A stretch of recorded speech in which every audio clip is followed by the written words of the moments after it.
उत्तर प्रदेश के जिला शामली से, गांव सिलावर से मैं राधिका चौधरी आप सबका स्वागत करती हूं। आज बात करेंगे जीरो बजट वाली खेती, कम लागत ज्यादा मुनाफा। कहते हैं कि धरा हमारी प्राकृतिक हो, जमीन हमारी प्राकृतिक हो, तो उसे बिल्कुल प्राकृतिक तरीके से करना चाहिए। अब जरूरत भी है और आज के समय की मांग भी है। इस मांग को पूरा करने के लिए अब हमारे किसानों ने भी इस जंग में आहुति दे दी है। पूरे हिंदुस्तान को मिलकर हमारी भूमि को, हमारे स्वास्थ्य को बेहतर बनाना है। इसके लिए सबसे महत्वपूर्ण है कि प्राकृतिक खेती करना। तो चलिए आज उत्तर प्रदेश के किसानों से जानते हैं कि वो किस तरह से प्राकृतिक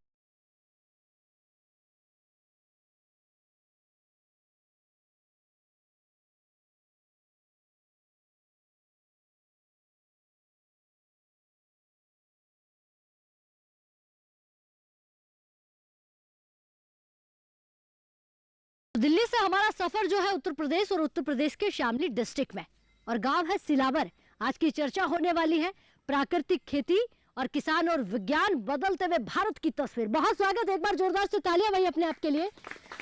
और ये तालियों की गड़गड़ाहट जो है इस गांव से आ रही है, यानी कि गांव है सिलावर। क्या सिलावर वासी जो है हमारे कृषि विज्ञान केंद्र से जुड़कर खेती में कोई नया परिवर्तन कर रहे हैं? क्या विज्ञान से जुड़कर नए नए टेक्नोलॉजी से जुड़ रहा है?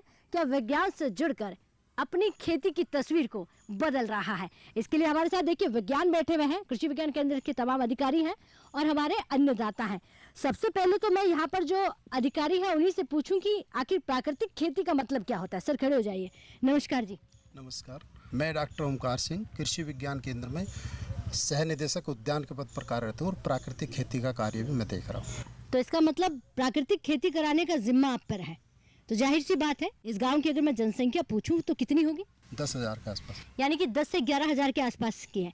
तो प्राकृतिक खेती की ओर हमारे किसान आ रहे हैं। बहुत ज़्यादा संख्या में तो नहीं है, क्योंकि हम अपने कृषि विज्ञान केंद्र पर भी प्रशिक्षण देते हैं और यहाँ पर कुछ किसान हमसे जुड़े हुए हैं, जिसमें राहुल शर्मा जी हैं जो हमारे संपर्क में रहते हैं और प्राकृतिक खेती वो करते हैं। प्राकृतिक खेती का अर्थ है जो हम पोषक तत्व पौधे को देते हैं हम उसको प्राकृतिक रूप में दें। इसके लिए कोई इनपुट जो भी कृषि निवेश है, चाहे वो खाद हैं, दवाइयाँ हैं, वो हम बाज़ार से नहीं लेते। इसका मूल आधार है देसी गाय।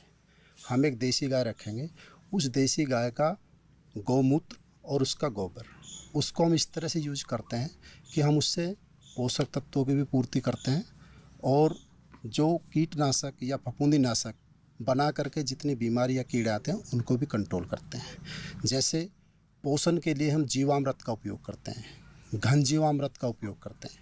जीवामृत में हम ये आपका एक दिन का जितना गाय का पेशाब होता है लगभग 10 लीटर और 10 किलो ही गोबर, उसमें 2 किलो बेसन और 2 किलो गुड़ या गन्ने का रस अगर सीजन है, और 1 मुट्ठी या 500 ग्राम मिट्टी बड़ या पीपल के नीचे की, उसको एक ड्रम, प्लास्टिक का ड्रम लेते हैं जिसमें 200 लीटर पानी आ जाए।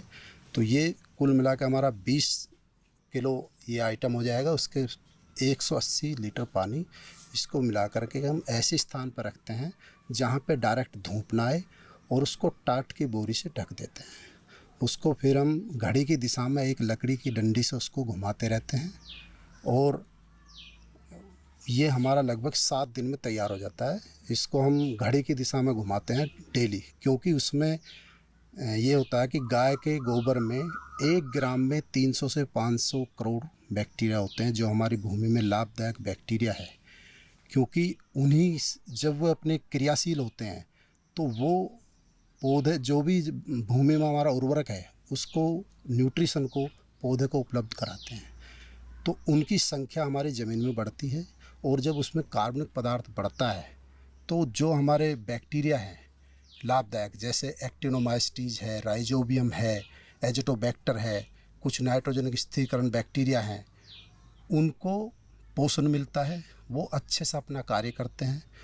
जो भी हम उसमें फर्टिलाइज़र, जो भी उर्वरक देते हैं, पोषक तत्व जिस भी माध्यम से दे रहे हैं, जब तक उसमें हमारे सूक्ष्म जीव सक्रिय नहीं होंगे, ठीक है, तब तक वो पौधे को प्राप्त नहीं होता जी। और प्राकृतिक खेती का 4 स्तंभ होते हैं वैसे तो। जैसे एक तो उसमें गाय हमारा बेस है, ठीक है, और एक होता है वापसा। वापसा का मतलब होता है नमी। जो हमारी मिट्टी होती है उसमें एक कण से दूसरे कण के बीच में एक स्थान होता है, उसमें 50% पानी और 50% वायु होनी चाहिए। इसको हम वापसा बोलते हैं। अगर ये आइडियल कंडीशन भूमि में है तो उसमें ना तो वो ड्रोट, न सूखा से प्रभावित होगा, ना ही ज़्यादा पानी से प्रभावित होगा। तो ये इसका एक तो ये कॉन्सेप्ट है। एक उसमें हम बीजामृत बनाते हैं। बीजामृत भी हम गाय का गोबर लेते हैं, गौमूत्र लेते हैं और चूना लेते हैं, और ये लगभग 20 किलो हम उसमें पानी लेते हैं, 5 किलो गोबर, 5 लीटर आप गौमूत्र, उसको एक साथ मिक्स करके 24 घंटे के लिए रख देते हैं। फिर हम उसमें बीज को भिगो के या बीज के ऊपर उसको छिटक करके बीज का उपयोग करते हैं, जिससे हम रासायनिक खेती में जैसे हम फफूंदीनाशक का उपयोग करते हैं तो इसमें हम बीजामृत का उपयोग करते हैं। ठीक है, चलिए बैठिए, मैं और भी प्राकृतिक खेती को लेकर आपसे सवाल करूंगी। हमारी एक और अधिकारी जी बैठी हैं। जी, आपसे भी मैं जानना चाहूंगी, क्या नाम है आपका? मैम, मेरा नाम काम्या सिंह है और मैं होम साइंटिस्ट हूँ कृषि विज्ञान केंद्र शामली में। तो सीधा सा मतलब हो जाता है कि हमारी जो गृहिणी है, हमारी जो हाउसवाइफ है, ऐसी महिलाओं को रोजगार से जोड़ना, उन्हें नई नई चीज़ें सिखाना। तो कितनी महिलाओं को किस तरह का रोजगार देती है आप? मैम, पहले तो मैं यहाँ पे आए हुए सभी किसान भाइयों का स्वागत करती हूँ और ये बहुत ही अच्छा जो ये टॉपिक है प्राकृतिक खेती। तो मैं ये बताना चाहती हूँ कि मैं कृषि विज्ञान केंद्र पे पिछले 2 साल से नियुक्ति के बाद से मैं बहुत ज़मीनी स्तर पे जो प्राकृतिक खेती है उसको मैं अपनी जो पोषण वाटिका है उनको बीज के माध्यम से महिलाओं को स्पेशली, क्योंकि यहाँ पे क्या है, यहाँ का जो सिस्टम है गांव में क्या होता है कि महिलाएं घर के अंदर घेर और बाहर में उनको उतनी फ्रीडम नहीं होती कि वो बाहर में जाकर के खेती के काम में तो महिलाएं रहती है लेकिन बाहर में जाकर के उतनी एक्टिव नहीं रहती है। तो उनको जब मैं खेती के लिए बीज देती हूँ, सब्जियों के बीज देती हूँ, हर सीजन में देती हूँ, रबी में देती हूँ, खरीफ में देती हूँ, जायद में देती हूँ, तो मेरा देने का मतलब मेन ये होता है कि वो अपने हेल्थ के साथ साथ अपने परिवार के जितने भी सदस्य होते हैं उनके स्वास्थ्य को ध्यान में रखें। देखिए, हम बहुत सी खेती की बात करते हैं, सारी चीज़ें करते हैं, हम बहुत से शहरीकरण, औद्योगिकरण की बात करते हैं, लेकिन सारी बात आ जाती है हमारे मानव स्वास्थ्य पे आ जाती है। तो मुझे लगता है कि किचन गार्डन के माध्यम से हम प्राकृतिक खेती को बहुत अच्छा बढ़ावा दे सकते हैं, क्योंकि हम महिलाओं को मोटिवेट करते हैं कि आप किचन गार्डन अपने छत पे लगाइए, अपने घेर में लगाइए और यहाँ पे कोई भी केमिकल, कोई भी कीटनाशक का प्रयोग मत करिए। तो एक ये छोटा सा हो गया। और दूसरी चीज़ ये कि प्राकृतिक खेती का जैसे ये कंसेप्ट हमारी भारत सरकार अभी चला रही है कि लोग गाँव-गाँव जाकर के लोगों, हम साइंटिस्ट के माध्यम से लोगों के अंदर एक जागरूकता ला रही है कि प्राकृतिक खेती के लिए सब लोग जागरूक हों। तो मुझे लगता है कि मिलेट्स, श्री अन्न जिसे हम कहते हैं, तो श्री अन्न से अच्छा एग्जाम्पल प्राकृतिक खेती के लिए कुछ नहीं हो सकता। जैसा कि सर ने बताया कि प्राकृतिक खेती में हम कह सकते हैं ये 0 इनपुट वाली खेती होती है। इसमें हम कोई भी कोई कीटनाशक, कोई उर्वरक, कोई भी सिंचाई के लिए अच्छे यंत्र, मतलब जो बाहर से हम खरीद के लाते हैं, तो वो उसका हम प्रयोग नहीं करते। मतलब ये कि हम जैसे भी प्राकृतिक है, प्राकृतिक के नियम को हम प्राकृतिक खेती में उपयोग करते हैं। इस तरीके से जैसे अभी हमारा जो वर्ष 2023 गया, मिलेट्स हम जिसे श्री अन्न मोटा अनाज कहते हैं, तो इसमें ये देखा गया कि जैसे आपका राजस्थान है, हरियाणा है, जहाँ पे पानी की बहुत कमी है, तो उन प्रतिकूल जो मौसम में भी हमारा श्री अन्न बहुत अच्छी खेती कर रहा है। तो और सबसे बड़ी बात ये है कि हमारी जो ये पीढ़ी है, इनको तो पता है कि गेहूं चावल है और ज्वार बाजरा है, लेकिन जो हमारे बाद की जो आने वाली पीढ़ी, शायद मुझे नहीं लगता है कि उनको ये पता होगा कि ज्वार बाजरा, रागी, सांवा ये भी कोई अनाज है। तो ये हमारा दायित्व और स्पेशली हम साइंटिस्ट का ये दायित्व है कि हम अपने माध्यम से लोगों के अंदर, जनमानस में ये जागरूकता लेकर के आएँ कि हमारे श्री अन्न भी होते हैं, इनकी खेती हम करेंगे और ज़्यादा से ज़्यादा जो हमारा इस पर जो जितनी लागत आ रही, आप ये देखिए कि बहुत महंगे केमिकल, बहुत फर्टिलाइज़र हम यूज़ कर रहे हैं। हम ये देखते हैं कि कृषि में उत्पादन तो बहुत ज़्यादा हो रहा है, लेकिन उसके साथ साथ क्या हो रही है, बीमारियां भी बहुत ज़्यादा बढ़ रही हैं। तो सबसे पहले हमें अपना खान पान बहुत अच्छा करना पड़ेगा। तो अभी गत वर्ष मैंने मतलब 800-1200 के करीब में अलग अलग डिस्ट्रिक्ट में जाकर के महिलाओं की ट्रेनिंग कराई है। आप ये सुनी होंगी, प्रेरणा कैंटीन होता है, आपके आंगनबाड़ी में होता है। तो मैंने प्रेरणा कैंटीन के भी 250 महिलाओं को जो वहाँ पे खाना बनाती है, उनको भी मैंने प्रशिक्षण दिया, श्री अन्न के लिए प्रशिक्षण दिया कि आप श्री अन्न को किस तरीके अपनी डाइट में, और बहुत से ऐसे प्रशिक्षण होते हैं जो मैं कृषक महिलाओं के बीच में जाती हूँ और बताती हूँ कि आप सांवा की खीर बना सकते हैं, आप मिलेट्स में जैसे आप सांवा का डोसा बना सकते हैं, इडली बना सकते हैं, फिर आप चीना का ज्वार की खिचड़ी बना सकते हैं। तो इस तरीके हम छोटे लेवल पे, ग्रास रूट। तो क्या यहाँ की महिलाएं, किसान भाई जुड़ पा रहे हैं? बहुत ज़्यादा जुड़ रहे हैं, क्योंकि स्पेशली क्या होता है ना कि हम जब महिलाओं के बीच में पकड़ बनाते हैं, क्योंकि आपको भी पता होगा कि महिलाएं जो होती है ना कि आप घर का सारा जितना भी सामान होता है वो पुरुष लेकर के आते हैं, लेकिन जो एक गृहिणी होती है वो किचन में रहती है, तो वो कितनी भी अच्छी चीज़ें आ जाएंगी, उसको परोसने का काम गृहिणी करती है। तो मेरा ये मानना ये है कि जब हम किचन में ही जाकर के किचन की चीज़ों को मेनली स्वास्थ्य पे अगर हम ध्यान दे देंगे तो ऑटोमेटिक मुझे लगता है कि हमारा समाज अपने आप स्वस्थ हो जाएगा। ठीक है, बहुत अच्छी बात कही कि आप लोगों की ये जिम्मेदारी है और कहीं ना कहीं विज्ञान जो है ये एक बहुत बड़ी भूमिका होती है किसानों के बीच पहुंचना और उन्हें जानकारी देना। आपका क्या नाम है जी? राहुल शर्मा। क्या प्राकृतिक खेती की आज बात कर रहे हैं? सुना है कि आप प्राकृतिक खेती के कॉन्सेप्ट को पूरे गांव में लेकर चल रहे हैं, कब से कर रहे हैं आप? जी, मुझे पिछले 9 से 10 साल हो गए प्राकृतिक खेती करते हुए, और गांव में पहला कह सकते हैं। अब तो धीरे धीरे लोग जागरूक हो रहे हैं, काफ़ी सारे लोग थोड़ा थोड़ा करके खेती कर रहे हैं, बीघा 2 बीघा या कोई आधा बीघा, या कोई जैसे मैम बता रही थी अभी किचन गार्डन वगैरह कर रहे हैं, आ रहे हैं धीरे धीरे इस खेती की तरफ। तो आपको प्राकृतिक खेती यानी कि जीरो बजट वाली खेती करने में क्या फ़ायदा हुआ? फ़ायदा ये हुआ, देखिए सबसे पहले तो अपना स्वास्थ्य ठीक हुआ है, दूसरा ज़मीन भी ठीक हो गई। हमारी ज़मीन में जो सूक्ष्म जीव थे, केंचुए थे, सारे ख़त्म हो चुके थे, वो दोबारा से आ गए। मेरे खेत का इतना प्रभाव है, मेरे खेत से लगभग 20-20 मीटर दूसरे खेत तक चारों तरफ केंचुओं का उत्पन्न हो गए, केंचुए उत्पादन हो गए। इधर से जाके उधर से उन्होंने अपना घर वहीं पे बना चुका है सारे। तो मेरे खेत का प्रभाव दूसरे खेत तक है, उनका काम है मेरी तरफ केमिकल वालों का। तो ये फ़ायदा है इसका। और सबसे बड़ी बात क्या है, इसमें लागत कुछ नहीं है, अपनी केवल मेहनत है, बाकी लागत कुछ नहीं है। लागत नहीं आएगी तो आपको बचत ही बचत है। तो 8-9 साल पहले आप करते थे जी, जीरो बजट वाली खेती ना होकर जहर वाली खेती, आपने ये छोड़ क्यों दी? ऐसा क्या हुआ कि आपको प्राकृतिक खेती मानना पड़ा? देखिए इसमें उत्पादन भी कम होता है। जी। देखिए मेरा सोच जो था थोड़ा अलग था। मैं देखता था कि हमारे आसपास मील है, सल्फर हो गए, गन्ना, सब उनको जा रहा है। किसान क्या करता है, इस साल अपना उत्पादन शुरू किया हमने, इस वर्ष से उत्पादन शुरू किया। 1 साल तक हमने फसल तैयार की, उसके बाद हमने मील को डाल दी। मील को डालने के बाद हमारा उससे अगले साल यानी कि पैदा करने से 2 साल बाद हमारा पेमेंट आ रहा है। तो इस वजह से मुझे क्या लगा कि हम तो एक तरह से बंधुआ मजदूर हो गए मील वाले के, या जिसके यहाँ भी हम डाल रहे हैं। तो मेरा तो सीधा यही था फंडा छोड़ने का, कि मैं किसी के यहाँ पे मजदूर नहीं लगूंगा। आज भी यही है। मैं तो आप रोजगार देने वाले किसान बन गए होंगे? हाँ जी, बिल्कुल जी। कुछ लोग काम करते हैं आपके खेत में? हाँ जी, बहुत करते हैं काम। अच्छा, आपने गन्ने की खेती है कि गन्ने का सबसे बड़ा बेल्ट है, तो मैंने देखा है कि आप गुड़ भी है, खंड भी है, ये भी बनाते हैं। जी, तो किस तरह से बनाते हैं, कैसे मार्केट में पहुंचाते हैं? देखिए ये सारा काम खुद का ही है और खुद ही मैं सेल करता हूँ। मतलब कि शहर जाके, आपका दिल्ली हो गया, दिल्ली में मेरे स्पॉट बनाए हुए हैं जगह जगह, तो वहाँ पे पहुँच जाता है, काउंटर है वहाँ पे पहुँच जाता है, कुछ लोग हैं, कमीशन बेस चला जाता है, हो जाता है सारा। लेकिन सारा काम खुद का ही है, कोई बीच में बिचौलिया नहीं है। एक तो गन्ना सीधा आप मिल में देते हैं और एक आप अभी गुड़ और ये बनाकर बेचते हैं, फायदा किस में? फ़ायदा अपने काम में होता है हमेशा ही। अच्छा, भाई अपना काम है, आप अभी 10 रुपये कमा रहे हो, कभी 15 भी होंगे, 20 भी होंगे, 100 भी होंगे। आप स्टार्ट करोगे तभी तो कुछ आगे बढ़ेगा, है ना? जी। लेकिन आप जॉब कर रहे हो, कहाँ तक बढ़ेगा? अपने बिजनेस को आदमी कहीं तक भी बढ़ा सकता है, उसका कोई लिमिट नहीं होती। जी बैठिए। तो ये प्राकृतिक खेती एक अपना बिजनेस है और एक अपना काम है जिसे आप चाहे उतना बड़ा बना सकते हैं।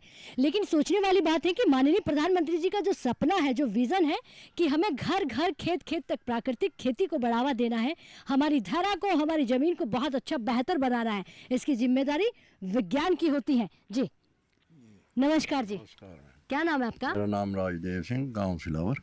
अच्छा, इसी गांव की आज हम बात करें तो सिलावर गांव, क्या हमारे सिलावर वासी किसान इतने जागरूक हो गए हैं कि अब वो अपनी जमीन को ठीक कर रहे हैं, प्राकृतिक तरफ बढ़ रहे हैं? जी अब बहुत हो गए, पहले नहीं थे, अब जागरूक हो गए। काफ़ी संख्या में लोग जुड़ गए इससे, प्राकृतिक खेती से। हाँ। हाँ, आहिस्ता आहिस्ता सभी हो जाएंगे। देखिए प्रधान जी है आपको भी कहीं ना कहीं जागरूकता फैलाने का काम होता है, आपकी भी ये जिम्मेदारी होती है। क्यों लगता है कि हमें प्राकृतिक खेती करनी चाहिए? स्वास्थ्य के हिसाब से बीमारियां बहुत हो गई इंसान में, बीमार रहने लगे इंसान भी, जानवर भी बीमार रहने लगे हमारे। इस हिसाब से लोग अपने आप जुड़ने लगे इसमें। और फिर दूसरा एक फ़ायदा हो रहा है, खाद ना लेना पड़े, कीटनाशक दवाई नहीं लेनी पड़ती, वो भी फायदा ही है, तो वो पैसा बच जाता है। है। अच्छा, यहाँ पर गन्ने के साथ साथ और क्या क्या होता है? गन्ने के साथ में गेहूँ हो, धान हो, बाग हैं, लीची के बाग हैं, आम के हैं, अमरूद के हैं, बाग भी अच्छा, लगाए हैं। हॉर्टिकल्चर भी होता है यहाँ पर? जी राष्ट्रीय बागवानी? हाँ जी, सब होते हैं यहाँ। इनकम ठीक ठाक हो जाती है किसानों भाइयों की? बढ़िया इनकम हो रही है जी। और अगर कोई समस्या होती है, जैसे कभी कीड़ा लग गया हो, कोई बीमारी आ गई हो, कोई जानकारी चाहिए, कभी मिट्टी की जांच करानी हो, ये सारी सुविधाएं कहाँ मिलती है? तो ये हमारा जो है कृषि विज्ञान केंद्र जलालपुर, वहाँ डॉक्टर साहब हैं, वे भी आते रहे हमारे यहाँ और जानकारी देते रहे, हम भी उनसे संपर्क रखते हैं, उनसे पूछ लेते हैं। बैठिए, विज्ञान के बिना खेती अधूरी है और विज्ञान को समझकर किया जाए तो मुझे लगता है कि खेती बड़ी अच्छी हो सकती है। नमस्कार जी। नमस्ते जी। क्या नाम है दादाजी? मंगेराम, गांव सिलावर। जी, यानी इसी गांव के किसान हैं आप? इसी के जी। खेती बाड़ी करते हैं? हाँ जी। अच्छा, क्या है खेतों में? खेतों में तो जी गन्ना बो रखा है अभी तो। गन्ना धान भी है। और क्या है? अनार? नहीं जी, धान है। धान गन्ना है। अच्छा, गन्ना किस तरीके से, कौन सी विधि से लगाते हैं गन्ना? गन्ना टंच विधि का है जी ज़्यादातर। और पहले कौन से लगाते थे? पहला सादी विधि से बोते थे। तो जब से आपने टंच विधि से गन्ना लगाना शुरू किया है, कोई फायदा हुआ? हाँ, फायदा है जी उससे। उसके बीज कम लगे जी, सबसे पहले तो यही बात है। खाद सही जड़ पर पहुँच जा उसकी, जो खाद बीज गिरे है उसमें। और जी उसमें ब्याज सबसे ज़्यादा हो, गन्ना मोटा हो जा। और ये गन्ना जो है प्राकृतिक तरीके से लगाते हैं या यूरिया, ये जहर का ज़्यादा प्रयोग करते नहीं हैं? जी, कम कर रहे हैं जी, बहुत कम कर रहे। प्राकृतिक विधि से कुछ बढ़ा रहे, घेर तो रहे पर कम घेर रहे बहुत। चले, ये बात तो हो गई है प्राकृतिक तरीके की। दूसरी होती है कि सरकार किसानों की क्या मदद करे। कोई सब्सिडी ली आपने कभी? हाँ जी, सब्सिडी ली थी, उसमें स्प्रे मशीन ली थी जी, स्प्रे का टैंकर। सब्सिडी आई थी उस पर जी। और ये सम्मान निधि मिला जी बीज खाद के लिए। अच्छा, चले बैठिए, बहुत धन्यवाद। सम्मान निधि हमारे किसानों की सहायता, किसानों की कहीं ना कहीं वो सम्मान। दूसरा प्राकृतिक खेती। अब किसान समझ गया कि जीरो बजट वाली खेती, कम लागत, ज्यादा मुनाफा। वक्त हो गया एक छोटे से ब्रेक का। ब्रेक के बाद फोन हाजिर होता है, आप कहीं मत जाइए।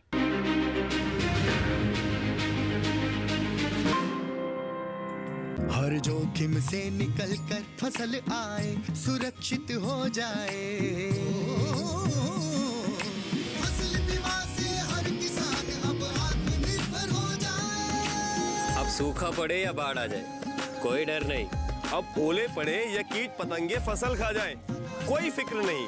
अब कैसी भी आपदा हमारी फसल पे आ जाए, क्षति होने पर हमारे दावों का उचित भुगतान मिलता है, क्योंकि हमने लिया है प्रधानमंत्री फसल बीमा। बुआई से फसल कटाई तक हर जोखिम का दावा, न्यूनतम प्रीमियम पर अधिकतम भुगतान का वादा। योजना से हर साल जुड़ रहे हैं 5 करोड़ से ज्यादा किसान। अब आपकी है बारी। नजदीकी कृषि कार्यालय, सहकारी समिति, बैंक शाखा, अधिकृत बीमा कंपनी या जन सेवा केंद्र में स्वेच्छा से करा सकते हैं पंजीकरण। फसल बीमा पोर्टल या फसल बीमा ऐप द्वारा भी किया जा सकता है पंजीकरण। प्रधानमंत्री फसल बीमा योजना, आपकी फसलों का संपूर्ण सुरक्षा कवच। कृषि एवं किसान कल्याण मंत्रालय, भारत सरकार।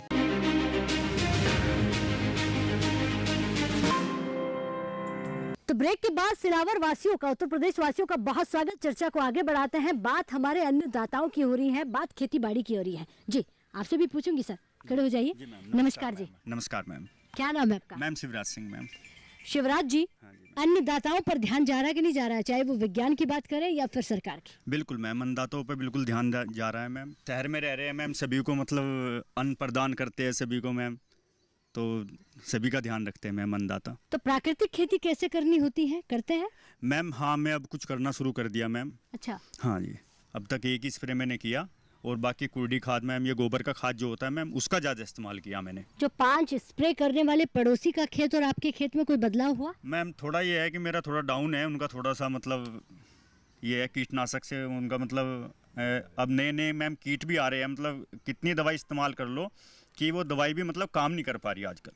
तो मैम ये है कि मेरा खेत थोड़ा डाउन है, उनका थोड़ा जो कीटनाशक ज़्यादा इस्तेमाल कर रहे हैं उनका थोड़ा मैम अप है मेरे से। तो फिर तो आपको नुकसान हो रहा है? हाँ मैम, थोड़ा नुकसान, कोई बात नहीं, झेल लेंगे मैम इस बार, लेकिन थोड़ा थोड़ा करके फिर मैम प्राकृतिक पे आएंगे तो फायदा भी होना शुरू हो जाएगा मैम। क्या बात है जी मैम। नुकसान झेलने वाले हैं, इसका मतलब खेती अच्छी हो जाएगी। बिल्कुल मैम। तो हमें प्राकृतिक तरीके से खेती करने की जरूरत क्यों पड़ रही है, क्यों करना पड़ रहा है? मैम एक्चुअली इतनी बीमारियां फैल रही है, आप देख रहे हो कैंसर से इतने लोग पीड़ित हो रहे हैं इस मतलब कीटनाशक इस्तेमाल कर करके मैम। बीपी, हार्ट पेशेंट इतने ज़्यादा बढ़ते जा रहे हैं मैम। आप देख रहे हो कि मतलब हर गांव में, हर शहर में ये कीटनाशक का एक तो मैम एक प्रभाव है मैम, जो मतलब हमारे शरीर पे, हमारी बॉडी पे पड़ रहा है मैम। तो यही चाह रहा हूँ मैं, तो सबको जागरूक करना चाहता हूँ कि धीरे धीरे सब प्राकृतिक खेती पे आए और मतलब अच्छा मतलब बढ़ावा दे प्राकृतिक खेती को। चले बैठिए, बहुत बढ़िया। दिल्ली से 3.5 घंटे का सफर तय किया, तो इससे ये समझ में आया कि आपके दिल्ली से दूर दराज में रहने वाले किसान भी अब समझदार हो गए हैं। दादाजी राम राम। राम। क्या नाम है आपका? मेरा नाम ओम सिंह है। ओम सिंह जी। अच्छा ओम सिंह जी, हम आज प्राकृतिक खेती की बात कर रहे हैं। कहते हैं कि प्राकृतिक खेती करेंगे तो हमारा स्वास्थ्य और हमारी जमीन दोनों अच्छी हो जाएगी। आपको लगता है जरूरत है? ये इस चीज़ की तो ज़रूरत है मैडम, लेकिन आप एक बात बताओ, अगर किसान आज प्राकृतिक खेती करे, क्या सरकार हमें बाजार उपलब्ध करवाएगी उस प्रोडक्ट बेचने के लिए? बहुत अच्छा सवाल है, अच्छी बात है। सरकार सुनेगी तभी तो कर पाएगी। और बताइए। यही तो मतलब सबसे पहले तो स्टेप ही हुए, हमने आज लौकी लगा दी, वो प्राकृतिक तरीके से पैदा कर दी, उसका बाजार कहाँ मिलेगा किसानों को? इसी भाई ने बताया, राहुल ने, और मेरे सेंटर है 2-4, अभी कुछ लोग हैं जो इसका माल खरीद रहे। अगर लार्ज स्केल पे मतलब पूरा गांव 1/3 हिस्से में प्राकृतिक खेती करे तो उसका बाजार कहाँ से मिलेगा? इस बात का जवाब सरकार दे। बैठ जाइए, बहुत धन्यवाद। तो किसान भाई का सवाल यह है कि हमने अगर प्राकृतिक तरीके से सब लगाना शुरू कर दिया तो वो हमारा जाएगा कहाँ माल? जी मैम। उसके लिए सबसे पहली बात ये है कि हम अभी जो ये चल रहा है ग्रास रूट लेवल पे ये प्रोग्राम प्राकृतिक खेती का, तो लोग पहले जागरूक हों, और जागरूक के साथ साथ ये जो हमारा FPO है, FPO के माध्यम से हम आपके प्रोडक्ट को लोगों तक, जनमानस तक पहुंचाने में मुझे लगता है कि कामयाब हो जाएंगे। थोड़ा मुश्किल है शुरुआत में, लेकिन इसका रिजल्ट बहुत ही अच्छा मिलेगा। ठीक है, बैठिए, बहुत धन्यवाद आपका। यानी कि FPO फार्मर प्रोड्यूसर कंपनी एक ऐसा समाधान है आप लोगों के लिए। आप चाहे उसका मार्केट का भाव तय कर सकते हैं, आप चाहे उसको जिस तरह से बेच सकते हैं, बस शर्त इतनी है कि आपको फार्मर प्रोड्यूसर कंपनी से जुड़ना पड़ेगा और जागरूक भी होना पड़ेगा। क्या नाम है आपका? विपिन जी। विपिन जी, आप क्या करते हैं? खेती कर रहे हैं। आप भी खेती करते हैं। अच्छा, खेती आजकल 2 प्रकार की होगी, एक तो जहर वाली खेती और एक धीरे धीरे प्राकृतिक वाली खेती। और आजकल तो ये हाईटेक खेती भी बोलते हैं, स्मार्ट खेती। तो हाईटेक खेती की तरफ पहुंच रहे हैं आप लोग? हाँ जी, ये तो कर रहे खेती, ये भी जहर मुक्त खेती जी। हाँ। जहर मुक्त खेती करने से किसानों को क्या फायदा? बीमारी बहुत हो रही है, ये ठीक हो जाए अपना, वही है।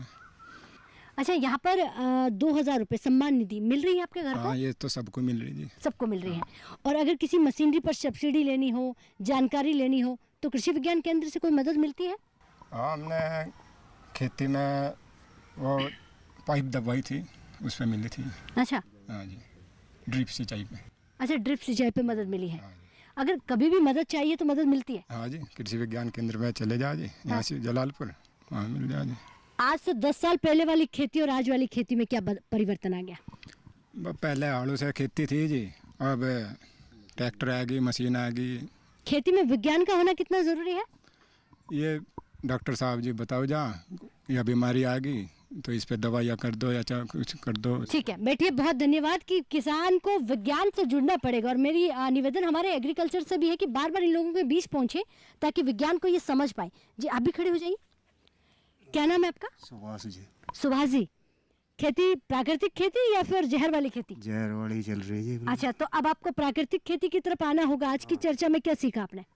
यही सीखा जी, सही है जी, सादी खेती करो। गाय पालते हैं आप? हाँ जी, गाय है। क्या आपके गांव में पशुपालन भी होता है? हाँ जी। होता है। तो गाय का जो देशी खाद है उसकी खेती होनी चाहिए, ये जानकारी है आपको? हाँ जी। ठीक है, बैठ जाइए। नमस्कार जी। नमस्कार जी। क्या नाम है आपका? नरेंद्र सिंह। नरेंद्र जी, खेती करते हैं? जी। अच्छा नरेंद्र जी, खेती कहते हैं कि एक तो होती है सीख कर समझ कर करना, और एक होती है कि पहले जो हमारे दादा परदादा करते आए। विज्ञान से कुछ सीखा आपने? जी। कैसी खेती हो रही है? अच्छी हो रही खेती। अच्छी हो रही है। खेतों में क्या लगाया आपने? गन्ना है, धान है, ज्वार है। मोटा अनाज। देखिए, पिछले 2023 में देखा होगा कि मिलेट्स पर बड़ा जोर दिया गया था कि हमें मोटा अनाज लगाना चाहिए। क्या आपके उत्तर प्रदेश में मोटा अनाज होता है या? हाँ, होता है, बाकी दूसरी साइड में इधर नहीं होता, हमारी तरफ नहीं होता इधर। जी, बैठ जाइए। बहुत धन्यवाद कि आप भी प्राकृतिक खेती से धीरे धीरे जुड़ रहे हैं। और हमारा जो किसान है वो जागरूक हो रहा है, समझदार हो रहा है और विज्ञान से जुड़ रहा है। कहते हैं कि अगर आप विज्ञान से जुड़ जाते हैं, केवीके से जुड़ जाते हैं और उनसे जानकारी लेकर खेती करते हैं, तो वाकई में ये खेती जो है आपकी हाईटेक खेती बनती जाती है। और आप तो दिल्ली की धरा के आसपास रहते हैं, देश की राजधानी के, तो नहीं जाने आपके लिए तो कितने सारे ऑप्शंस खुल जाते हैं। चाहे वो माल आपको दिल्ली तक पहुंचाना हो, क्योंकि कनेक्टिविटी आजकल बहुत बेहतर हो गई हैं। दूसरा, आपका गन्ने का सबसे बड़ा बेल्ट जो है वो शामली में है, इसके लिए गन्ना आपका सीधा सीधा मार्केट में चला जाता है। अब गन्ने के साथ साथ आपको प्रोसेसिंग यूनिट से जुड़कर अगर आमदनी को बढ़ाना है तो कहीं ना कहीं आपको गन्ने के साथ साथ प्रोसेसिंग यूनिट से जुड़कर आप उसे मार्केट में दे सकते हैं। इसके लिए भी आपको विज्ञान की जानकारी चाहिए। मुझे वक्त हो गया है अब आपसे इजाजत लेने का। अगर ये कार्यक्रम आप टीवी पर नहीं देख पाए तो यूट्यूब के माध्यम से भी देख सकते हैं। नमस्कार।